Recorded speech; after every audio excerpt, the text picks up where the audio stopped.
Ever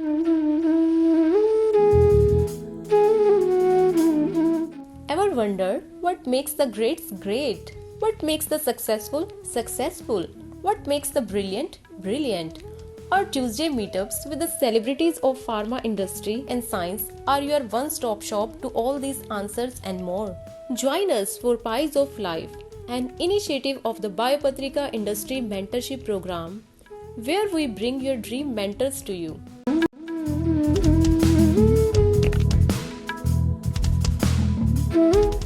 Naren is probably a very unique person if you haven't figured it out already. I think he's one of the rarest people in the world, in my opinion. And I think God just made him and then broke the mold because he's very unique in many sense.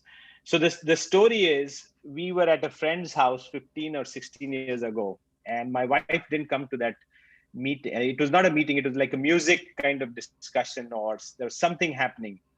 And I met Naren for the first time, and the moment I came home, I told my wife, you know what, we are going to be friends with this guy forever. Like, you will really like Naren. He's this, that, and I just went on and on about Naren. So that's how I got introduced to Naren, and we have been friends for more than 15 years now.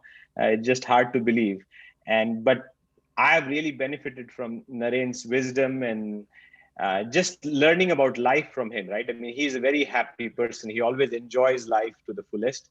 And he's probably the best mentor you guys can have. So he's my mentor. So it's a lot of fun to be here today and talk about some of my reflections about career. And hopefully it helps all of you think about your decisions, because we all have choices in life. And it's really important how we make decisions and choose the right path. And hopefully today's discussion will help you through that. So that was the introduction about how Naren and I became friends many years ago. Yeah. And if you ask his wife, I'm better friends with his wife than him, he will say. She will say, I will say too. I agree. So let me just connect so I can share the slides. And for few of you, one thing from the actric gang, I'll tell you, Prashant is like Sal Marathi, so this should have been a different level of discussion if he would have talked in Marathi. He speaks and does mimicry so well. We'll ask him to do some of these mimicry, Sholay dialogue type of things, right? Oh my God. Let's start with the slides and the discussion. Again, the slides are meant for us to just guide the conversation.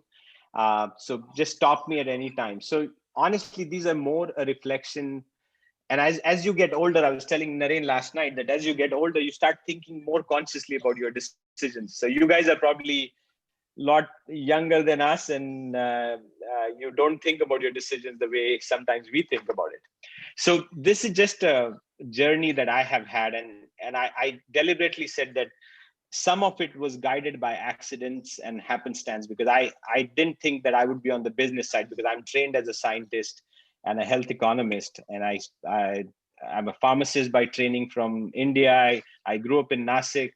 I went to college there. There's Government College of Pharmacy there, and the first accident was pharmacy, because I always wanted to be a physician, and my sister is a physician, but I scored like 91 marks in physics. That kind of pushed me out of the race to be a doctor. So that was probably the first accident. And then I said, okay, if I'm not going to be a physician, but I love biology, I love chemistry, I have reasonably good leadership qualities. What's probably the next discipline? I didn't want to be dentist looking into people's mouth.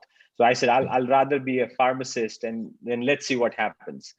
And then in second year of pharmacy, I had a friend, his name was Vivek Govekar. He was in the US, and he was just coming back from the US, and he was in Nashik because his native place was Nashik. And we were out chatting one night, and he said, oh, you know what, you can also come to the US. It's not that hard, because not many people from Nashik used to go to the US at that time. So that kind of gave me that mission. I said, oh, okay, even if I'm not a physician, I disappointed my parents. I can do something really well in my life by going to the US for higher education. So, and my parents are academicians by training, so academics was always important in life, right?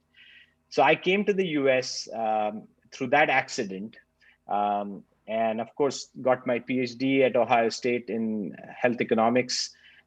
Again, the reason why I went to health economics and not into this pure science discipline is I was really bad in labs. I broke a platinum crucible once, and my advisor then, his name was David Dollimore, he said, "You're good with numbers. I think you should stay away from crucibles and test tubes. So you better think about a different discipline." And I share that story because there are mentors in life that give you insights about you that can change your life, right? And he didn't have to tell me that I was not good with the lab stuff and I should choose something that I'm good at.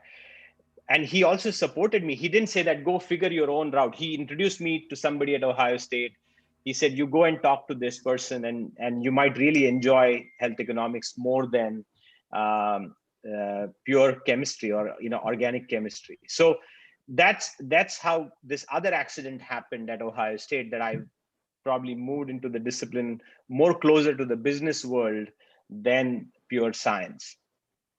And then my third accident, and you'll probably laugh at this, that each of these, this is not an accident, this is probably a happenstance. My PhD advisor was consulting with GlaxoSmithKline at that time, and they said, you know what, we don't have an opening for your PhD student in the US, but we have an opening in the UK. So is he willing to travel? And at that time, I was engaged with my fiance, my wife now. She was also at Ohio State. She was a PhD student there. So I said, she's going to be in the US, I'll be in the UK. It's going to be two different continents. But I said, you know what, let's take a leap of faith. And I went to the UK. She never came to the UK, but I instead of came back to the US after that first stint at GSK. And I came to GSK. I started my career at GSK in the UK in health economics.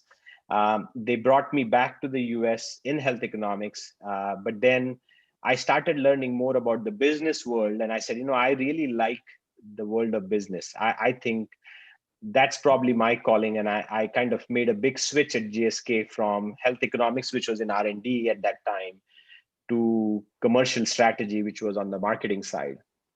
And while I was doing that, I realized that as a scientist, or the way I think about the business is probably not sufficient. So that took me to Wharton, and I got my MBA at Wharton while I was at GSK. From there, after I finished my MBA, went to Sanofi because they were starting a new oncology unit. And as probably Naren has shared in your previous discussions, I followed somebody to Sanofi. I mean, I respect somebody. His name is Devashish Roy Chaudhary.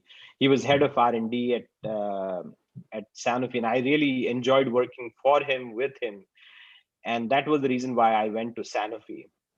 But then after a few years, Sanofi was not going to be investing in oncology. And I was already wedded to oncology by then because I really enjoyed oncology. And I said, if Sanofi is not going to be the place, I do enjoy working with Devashish and others, but that's not the future I want. So I kind of broke that tie and went to Novartis by myself. And it was good because then you're trying to prove yourself without anybody's help in life, right? And I think it was a good learning for me at a very successful time at Novartis. We launched polycythemia, a drug for polycythemia vera there. And it gave me a sense of what a big oncology company looks like, because GSK, Sanofi were smaller oncology companies, and Novartis was like a $12 billion oncology franchise, right? So it operates very differently from small oncology companies.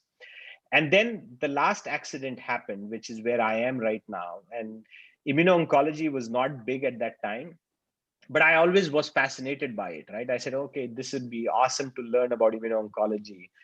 And the funny thing is, I got a call. I was in Japan. I was coming back from Japan. And then I got a call from a recruiter saying that, oh, Merck is looking for somebody who understands oncology because they don't have many people with oncology background. And Naren probably knows that because it was a vaccines company.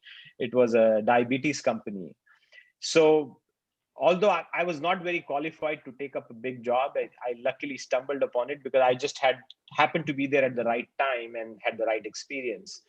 So as they say, rest is history, because Keytruda has become probably, or pembrolizumab, as some of you might know, is the biggest oncology product ever, right? I went there when it was a $700 million product in the US. Globally, it was like $1 touching 1 billion, and now it's going to cross like 13-14 billion dollars. So just a phenomenal increase in terms of how Keytruda has shaped. And it has kind of taught me a lot also. So I grew a lot at Merck, and I really enjoy what I do. I lead the US marketing franchise for lung cancer, melanoma, and head and neck cancers, which is almost 70% of our business. And then I also lead a Center for Excellence for Precision Medicine, because the future is going to be all driven by precision medicine. So those are my two main kind of roles at Merck. And honestly, the reason why I'm sharing this with you is that you can plan whatever in your life. It might not always happen, but make sure that you're making the right career choices. This is a slide that just gives you my personal philosophy, that I've always made my decisions on career on these three factors or three vectors. One is learning. Am I learning something new? Because I'm curious in general, so I really enjoy learning something new. Will I make an impact, right? And I think as you grow older in life, I think impact becomes more important. And that's the reason why we love talking to you guys, is that you're at least helping somebody or making some impact in a small way. The same thing at work. Like, are you making an impact? Are you doing something disproportionately bigger than yourself? And not just saying, oh, I want to be a director, I want to be a VP, and then I want to be a senior VP, right? Are you making real impact? That's the second vector. And then the third piece is, we spend 10 hours at work. So if you are not working with great people or good people, it's not fun. So always do your due diligence about people you will be working for, working with. Try to understand what they are made up of, how they operate, and really work in a healthy environment, because that's going to be important. So you have to make your own philosophy about life and career, but these are my three kind of guiding principles in terms of how I choose my career choices. I hope I'm going at the right pace. I can't see everybody, but I hope this is useful and it's at the right altitude. Okay. I see head nods. I think it's good, but maybe you should hear from at least from one other person. Akshay, or can you? Yeah, no, absolutely. I think this is a topic that not a lot of people do share, is their own personal philosophy on how they operate. So in that sense, I'm finding it very insightful at the moment. Awesome. Very good. So then I thought about this group and I said, okay, what if you were to make a decision in your life about career choices? What do you really need? Like, some of you are in academics, some of you might end up in the corporate world or consulting world. So these are my kind of 6 questions to you, or 6 ideas that you need to think about, right? I mean, and this is, sometimes people don't explicitly say this, to Akshay, your point, but I think having a clear vision with a purpose is very important. So I didn't have that early in my life, because early in my life, I kept thinking, oh, I need to be promoted, I need to be an executive director, blah, blah, blah. It was a very myopic kind of vision. But as you start thinking a little bit more broadly, you start building a career vision and you want to define a purpose for yourself. So if you can start early by talking to people, by interviewing people, by reading books, try to create a vision for yourself that truly will define you, right? And it's very important. The second piece of advice I always give to people is always over deliver consistently in each role. So if whatever role you're doing today, try to over deliver disproportionately, make a disproportionate impact, because you will be judged by that, not by who you network, how you network. Yes, networking is important, but that's not going to get you to the next level and the level after that.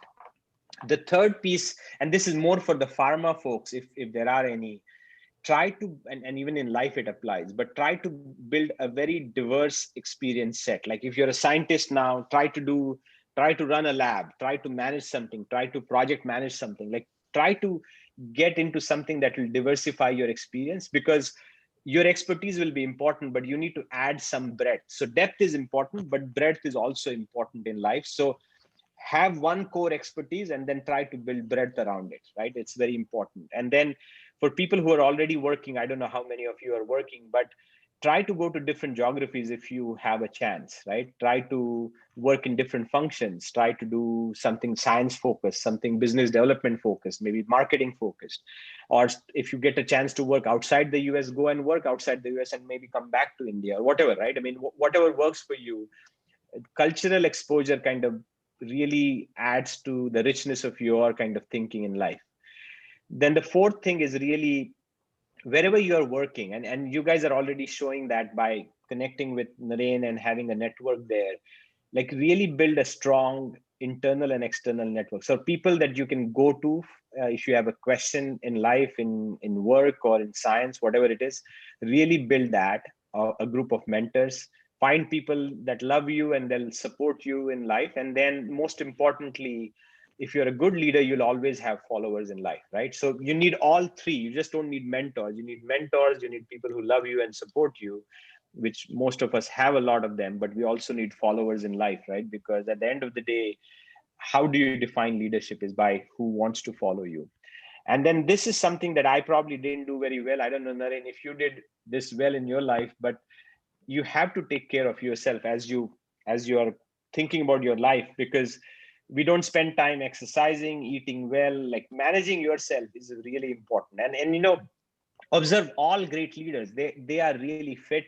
They are or business people or founders. They really take care of themselves, right? Whether it's meditation, exercising, having some sort of a hobby, and managing energy is really important, because as they say, time is finite, but energy is infinite, right? So how well you can manage your energy is really important. So take care of yourself and make a very conscious effort in investing in yourself, right? That's really important, in my opinion. And I won't spend too much time on this slide, but what I wanted to do is not just give you those big ideas, but also give you a set of questions. I mean, there are 11 questions here. And if you're taking notes, make sure that you have an answer which is true to yourself. Don't follow somebody else's path. Ask these questions of yourself and really try to come to a vision and things like we were discussing earlier. So I won't go through the detail. If you want to take down some notes, you can take these. And otherwise, I can send some questions to Naren and he can forward it to you guys. But this is just a guide for you to start building that career journey for yourself in terms of what you should be doing next. And then I'll pause in a minute. So I was telling Naren yesterday that, I mean, like I talk to Naren a lot and other people that I respect and like, and some of the folks have shared these things with me. And I won't read each and everything, but I learned very early in my life, like never work for a poor boss. And it's an important thing. And what I mean by poor is somebody who's very intellectually dishonest, who is not, doesn't have your interest in mind, and make sure that you have the ability to fire your boss also by just saying, you know what, I mean, it's not always possible, but the idea here is really make sure that you are investing in the right people as your mentors, bosses, etc. So that's one thing I would say. The second thing is really be yourself, right? I mean, and I've learned this sometimes through hard ways, that you try to fit in sometimes and you want to do a certain thing certain way. And we all learn that at the end of the day, you know, it's very important that you have made peace with yourself, right? And so operating and being yourself is probably very important from a career standpoint.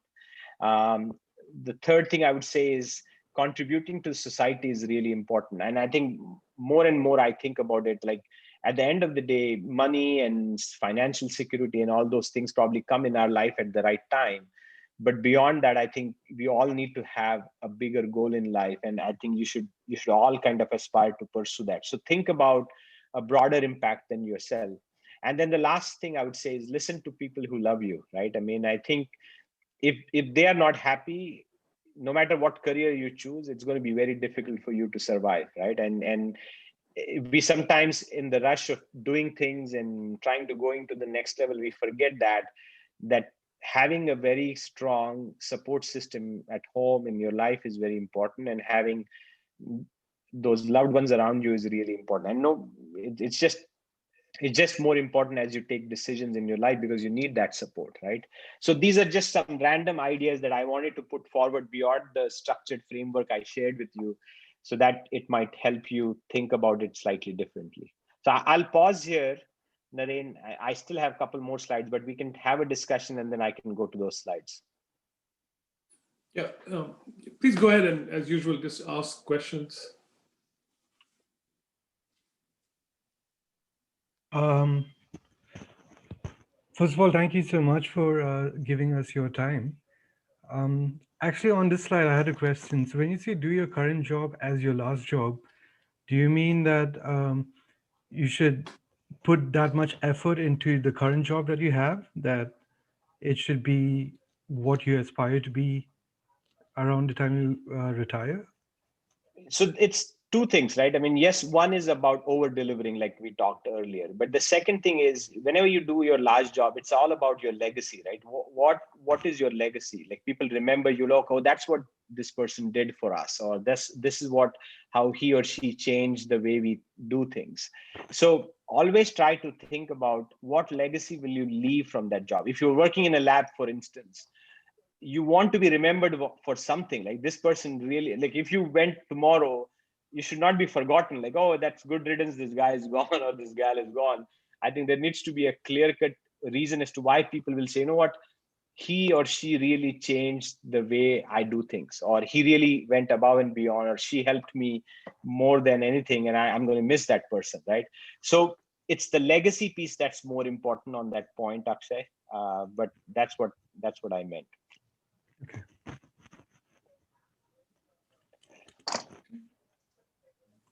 Hello. Yeah. Hello, sir. When you change your job, like when you switch your job from one company to other, how do you decide the endpoint? Endpoint as in, like, I have to switch my job now. I have to move on from one position to other. So how do you decide that endpoint in your career? So I think partly, like we talked about this, right? I mean, as you build your career vision, I think the first three questions are really important. Like, what is your purpose? What do you want to really accomplish? What do you want to be known for? You have to think about yourself in terms of inspiration and what motivates you. Like, if you hate going to the lab every day, then that's probably not the thing. But let's say you love working on a business idea with your friend and trying and failing. Like, okay, that's what inspires you and motivates you. And then most importantly, what are you good at, right? What are your strengths? Like, I mean, I can't say that I want to be Virat Kohli because I just love cricket, but if I can't have the talent, or I don't have the strengths that he has, then I cannot be a cricketer like him. So once you build that career vision and have that end goal, then what you need to think about is, where are you today, right? When you think about that role, let's say you want to be CEO of a biotech company, right? If that's your North Star, that's your end goal in 20 years or 25 years, where are you today? Do you have the right experiences? Let's say first set of experiences you do have. Now, what is your gap? What's the gap that you have? Maybe you have not done business development, or you have not raised capital. Then, okay, I need to seek my next role that will allow me to really be exposed to venture capitalist or raise money. Or let's say you want to be a tenured full professor, then you probably know a very clearly defined path that I need to publish on a regular basis. I need to be in the top journals. I need to have research grants. So every time assess yourself from where you are and say, am I there or not? And what are those steps? And again, it's a very hard question, because some of this, like life or career, is not a elevator or escalator, right? It's a staircase. Sometimes you go sideways, sometimes you go up, sometimes you come down. So it's really important that you choose the next step, thinking as to whether it's taking you closer to your destination and it's addressing a gap or something that you don't have. So probably that's the simplest way I can reflect on your question. I hope that helps. Yeah.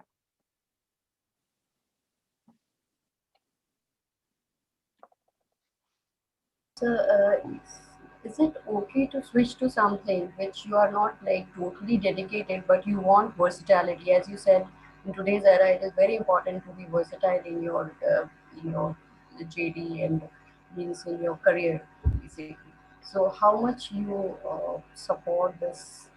Because many people think that, okay, why you are switching to so many roles or so many different uh, fields, basically. So, is it okay? So, yeah. No, so Aparajita, I mean, I think it's more about, can you tell a story? Like, let's say you took a step, right? Yeah. And you have a clear rationale for why you did it. And of course, you have to enjoy it also. Like, don't do Yeah. it for the sake of doing it, right? Yes. So let's say you were on the science side and then you went maybe to the Yes, sir. business Like, development side. I mean, that's it. Yeah, go yeah, ahead. like I can take my example for instance. Like I was a scientist till I did a course in IPR. Then I switched to medical writing. I did some consulting also. Then I'm back to lab, and now I want to do my PhD.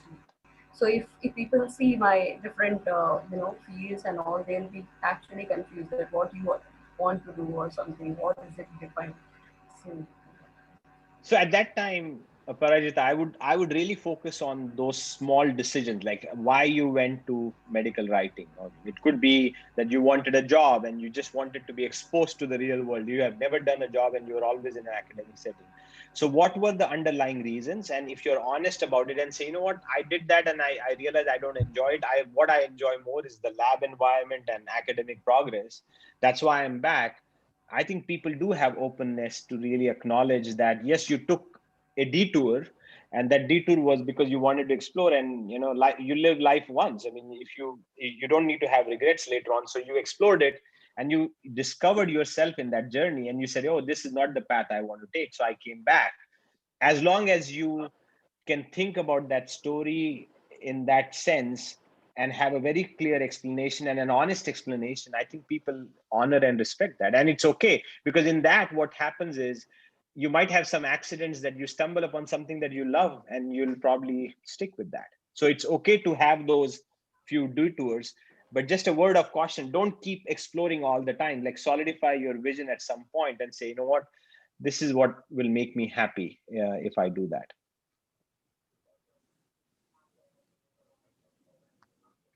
Naren, do you have anything else to add, or? Yeah. I think I'm not adding, because I think you're answering all the questions based on your experiences, and I think so.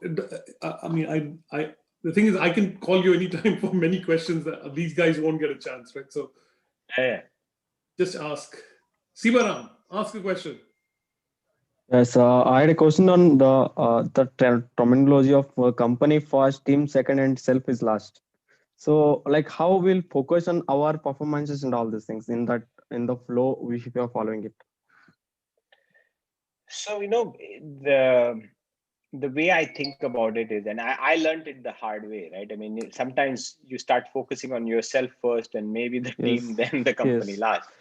So that's probably the natural way. And I did that also early in my career. But then I realized that if you're working for the right person, right? And that's why working for the right boss is really yeah, important, or the right team. What happens is, when you see, like, if you look at what Satya Nadella has done or others have done, like, these people, I mean, I'm sure they were extraordinary, but they were not like out of the normal people to begin with that became CEOs of large corporations. And my exposure is more correct, to the business world. So when you look at them, what you see, what differentiates them is that they have a higher purpose beyond themselves, and they are so driven to the company. Like, even at Merck, if I want to go somewhere, and it's really important for me to show that I really believe in this company's future, and then they'll say, okay, correct. you should become the CEO of, let's say, Taiwan, right? Merck Yeah, Taiwan, and you should lead the country. Because at the end of the day, what the company wants is that the company needs to be successful. Yes, people can be successful, but as a whole, the correct. company needs to be successful. And when you disproportionately show that quality, that you care about something more than yourself, that always helps you stand out. And if you were to choose two people, right? If you started your own company and you have two people in front of you, one who genuinely cares about your company and enterprise, and the other person cares Okay. about themselves first, and you can tell that difference, who will you Yes, invest in? You will invest in person who the thinks more than border themselves, company. right? Correct. Exactly. And the team is important, because I don't think nowadays research, everything, corporations, they're all a team sport. So if you are not doing the things right for the team, you're not going to have the followership from them. And if you don't have a followership, you're not going to be the leader that you want to be. So you can think about yourself the way you want to, but you might just reach to your highest level of incompetence, unfortunately. That's a good one. Yeah. Surekha. Yeah, hi. I had a question for you. So in line with this teamwork that we're talking about, so let's say you are very passionate about what you do, but you're working with, say, 5 or 6 other people who not necessarily have the same ambition and drive as you do. So there's going to be a disconnect over there. It's how do you manage, or how do you work with a team like that? So there are two things, right? If you inherit a team, then that's a tough one, right? Because you didn't build that team and you were not looking for the same characteristics. So the way I think about it is, if you're able to build a team, then build a team the way you want to. But if you inherited a team and you have those issues that they don't share the same values, I think you have to partly respect that they might not have the same drive as you, and then you have to work with them. And then just appreciate that people can have different viewpoints about life, career, and other things. Like somebody might just work from 8 to 5 and they want to enjoy their family life. That's perfectly fine. I mean, there's nothing wrong in that. But if they're doing their job well, then you should not be too much worried about it, because they're happy doing what they're doing for their family as well as for work, right? But if there is something else that you see that somebody has potential and they're not delivering to the full potential, I think there are 3 things you can do. One is the communication piece. Like, make sure that you as a leader are communicating on a regular basis. And I use the term leader because I believe everybody is a leader depending upon where they are. So you have to take that initiative to communicate through your daily interactions, writing to them or sharing that idea, to really make sure that you motivate and inspire them to really achieve their full potential. Because many times you see somebody has so much potential and they're not really realizing that, then you should really genuinely care for that person to say, you know what, you can do so much better than what you're doing today. Here is how I can help you. Here are some tools for you, right? And then the third thing that's most important is you have to role model yourself, right? I mean, you can be a great leader, but if you're not role modeling it, if you don't behave with the same passion, you don't exude the same passion, you can't expect others to have that passion, right? So having role modeling yourself appropriately and communicating probably are the 2 ways that you can really build followership.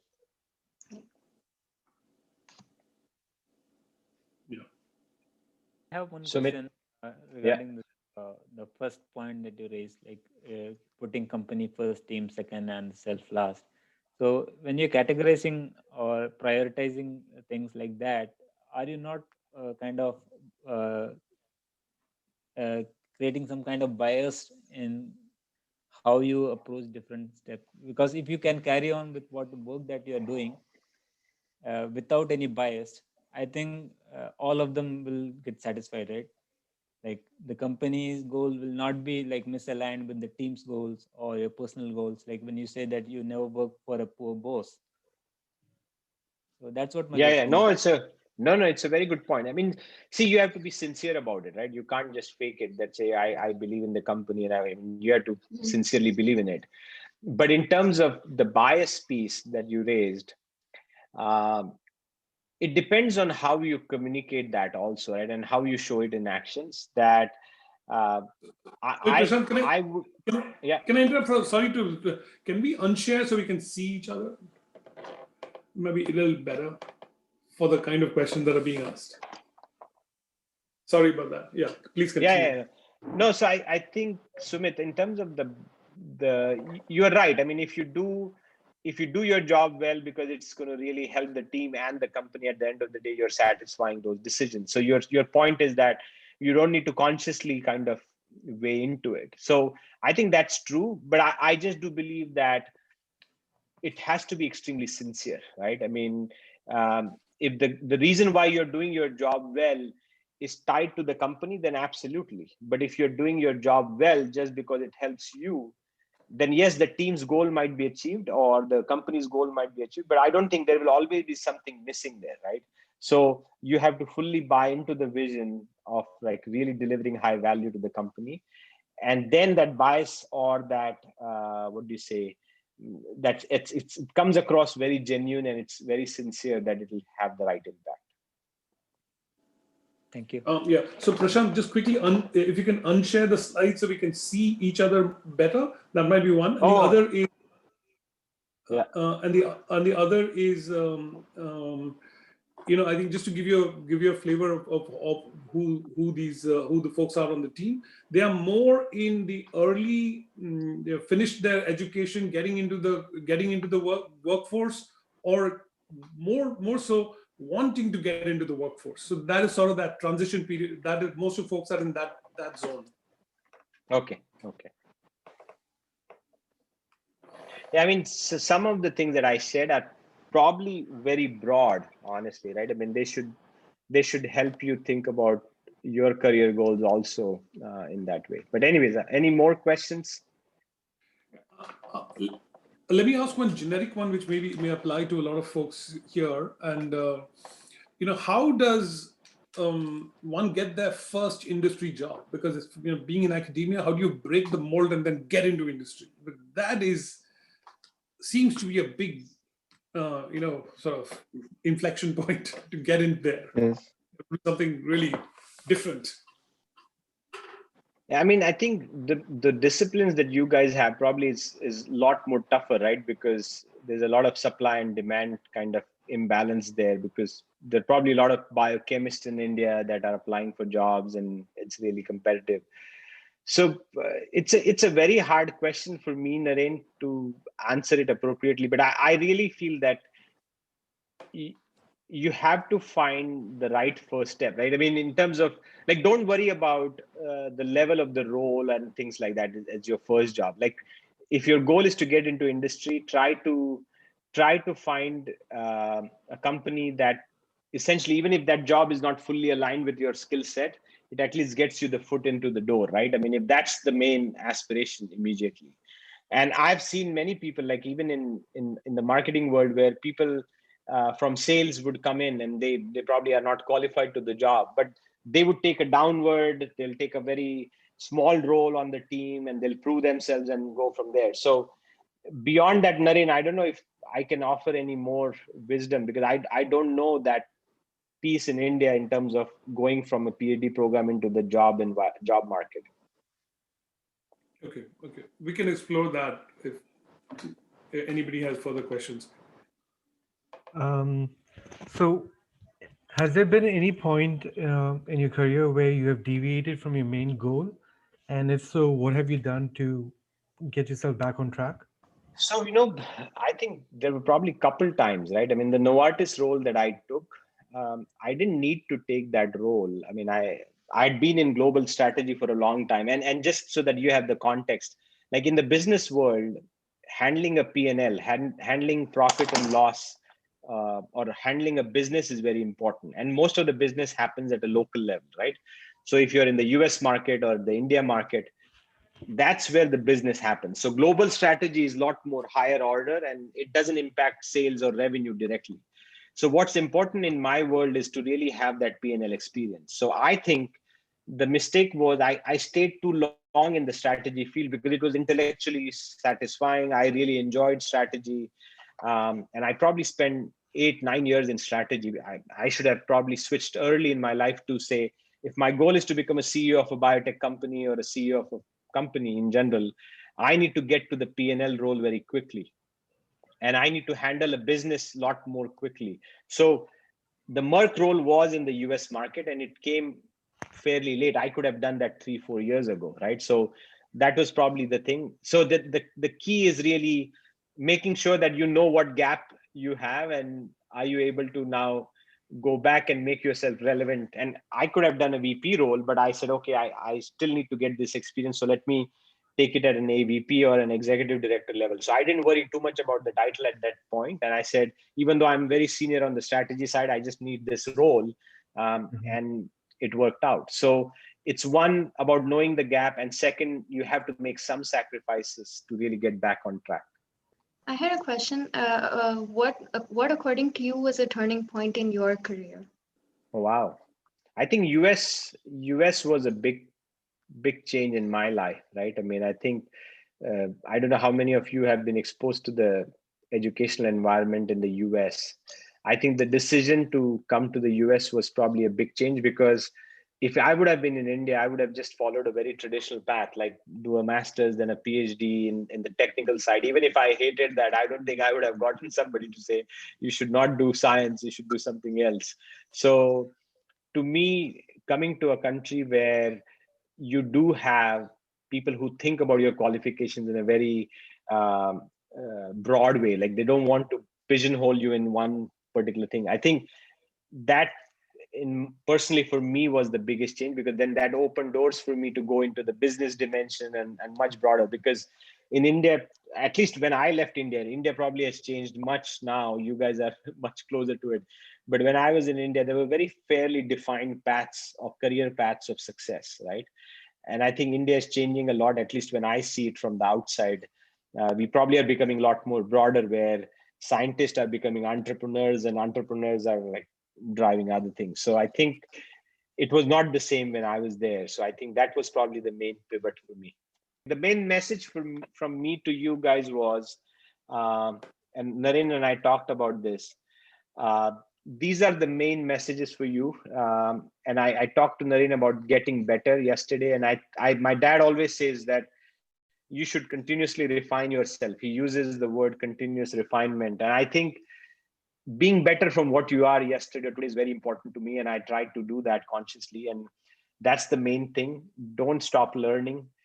Be very courageous. Take difficult decisions that you probably, you need to listen to yourself to really take some difficult decisions. And just don't invest in yourself, invest in other people, help other people in their careers and their life. And I think it's really important part. And the most important thing I told you the other time was really taking care of yourself. I think that's probably the most important thing in life, because if you are there and you're healthy, I think you can do a lot more things.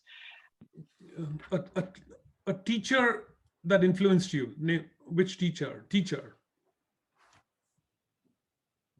I had my biology teacher in my hometown, my 10th, 11th grade. His name was Professor Acharya. He was my favorite teacher. Okay. He made me love. Like, I fell in love with biology because of him. What song is in your head right now?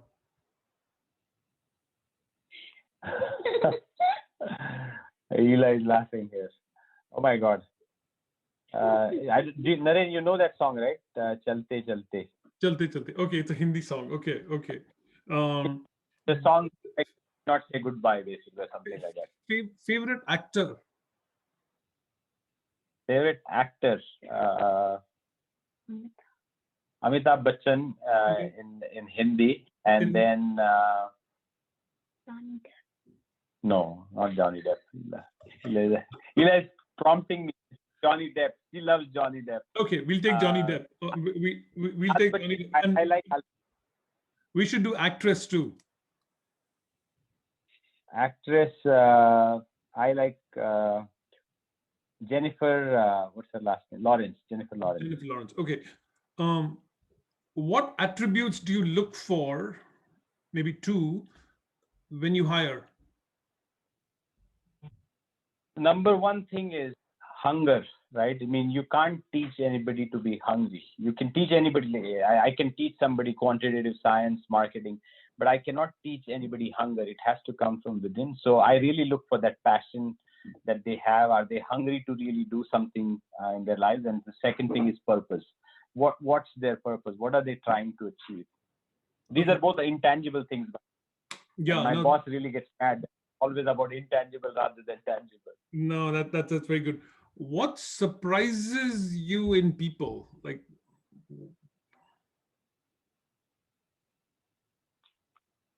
I mean, people have amazing talents. Like I'm always amazed by people's talent. Like when you get to know them, that they know so much. Like, I mean, there's somebody at work, is extremely quiet, but is an amazing dancer. Like, you can't connect those two things. Like, you say, oh, he's very quiet and shy. And one day we asked him to dance, like, oh my God, he blew everybody away. It was just incredible. So I'm always amazed by people's talents. Okay.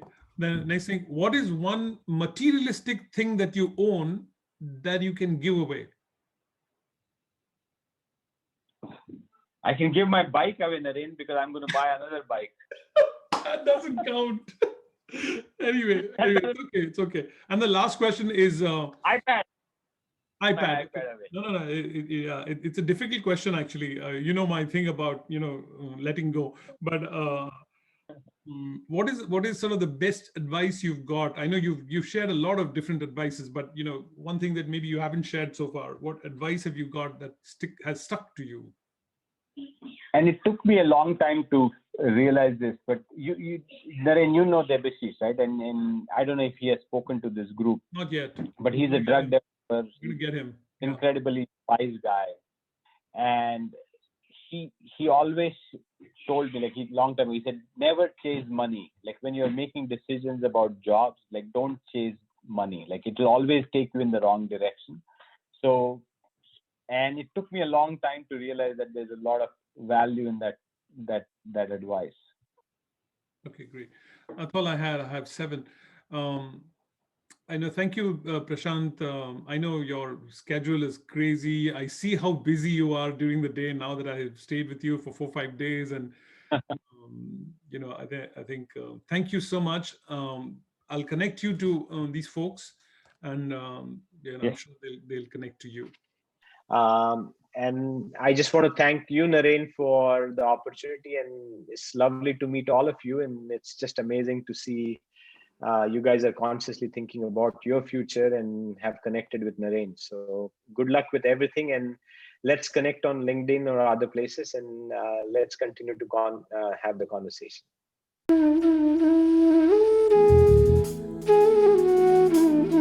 A network should last a lifetime. Let us help you create lasting professional relationships with our world-class mentors through the Biopatrika Industry Mentorship Program. A strategic guidance program unlike no other, full of expert interviews, industry internship opportunities, CV writing, inflection point analysis, life maps, and of course, the gateway to your dream career. For a limited time only, all our services are freely available for you, as we truly want you to succeed.